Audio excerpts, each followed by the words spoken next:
And welcome back to episode 3, and thank you for subscribing and for joining me. I thought that in this episode I would go over just some of the things I had planned coming up. So coming up next week I'm going to be doing pumpkin pie, and I'll be pairing that with sultan, and that should be really lovely actually and really tasty. My pumpkin pie is quite famous within my bubble of friends and family. Then I thought that coming up to Christmas, I'd sort of keep it within some of the themes. I thought that I would do something for the Festival of Lights in the Jewish faith, and I will be doing some kosher wines with a very small Jewish meal. I do not know what that is yet. I will, of course, let you know on the day of the episode when you join in and see. The next one I'll be doing is some cheese and wines, because everybody, when the festivities start going, likes to bring some cheese and wines to their get-togethers over the Christmas period. At least that's what I find here. And we're going to close for 2020 with champagne and sparkling wine and maybe a little bit of seafood, and we will see how everything that I get pairs up. So please make sure you join me over the next few weeks, and if you haven't yet subscribed, please do subscribe. So today I wanted to talk about glasses. Alex asked me a couple of questions on the comment section about the importance of glasses, and so I thought I would have a look at them. I thought first of all what I'll go through is my glasses. I really don't have that many, and they really aren't that fancy, but I do have one of my champagne flutes. They're a set of 4, and I only have 3 now. There's going to need to be a theme, you notice, in just a second.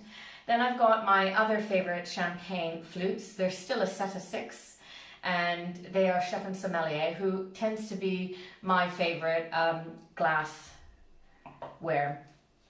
producer. Again, for my white and my rosés, I would use this one, which is again another Chef and Sommelier smaller glass. And then for my reds, I tend to use this one, which is also a Chef and Sommelier. As I said, you can see a theme here. This was given to me as a gift. I went to a pub a few years ago, and I fell in love with these glasses. Maybe it was just the company and the food and the ambiance and everything, and I got these as a Christmas gift, and so far I've managed to keep them. Through my years, we've had lots of glasses straight from Wilkinson's, from Wilco's and all that, and anybody who knows me knows that I'm a little bit clumsy sometimes. So I've got this sturdy glass, this sturdy glass. This used to be a set of 6, and this used to be a set of 6. They are now the only members of their sets. And so we tend to have these when it's just me and my husband chilling out on a Friday night, maybe watching the Graham Norton show.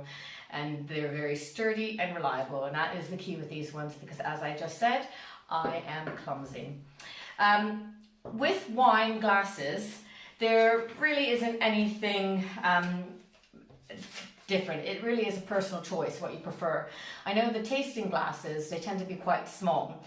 The main thing with all the glasses is that the bowl of the glass narrows to the rim, and this allows for the aromas of the wine to be concentrated inside the glass. So that's the biggest thing. All wine glasses will be like that.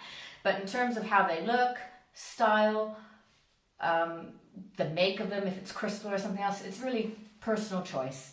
And those are just my little selection of glasses. And the next one I'm on the lookout for are actually some gin glasses, gin tumbles. That's what I have not yet found the right ones that I wanted for that yet. But that's sort of the next thing I'm looking for, gin tumblers. So that's that. The one other thing I just wanted to talk about quickly was wine and food pairing. So as you know, I'm on this journey, I'm learning, I've just done my wine course, and I really know nothing compared to some of the people out there that are so much more far experienced than me. But I've really enjoyed the journey of finding some wines that go with something. Does it work? Doesn't it work? One thing I do want to do, and this is the Canadian in me, is champagne and proper Rice Krispie squares. Not the UK version with the golden syrup, proper Rice Krispie squares, which I will do that in New Year sometime. And I just thought I'd say, with food, some little bits about it. If you're having food that is sweet, then the wine that you're drinking will seem higher in acidity and lower in sweetness and fruitiness. If you're having something salty, then it will be less acidic, it'll be increase in fruity and increase in body, and that's how it will seem, the wine basically. If you're having something acidic in your food, so if it's a high acidity food, it will be less acidic and the wine will seem sweeter and fruitier.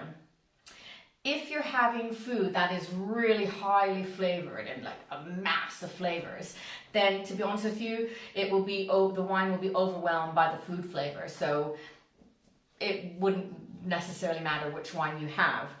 If you're having food that is highly fatty and oily, then the wine will seem less acidic.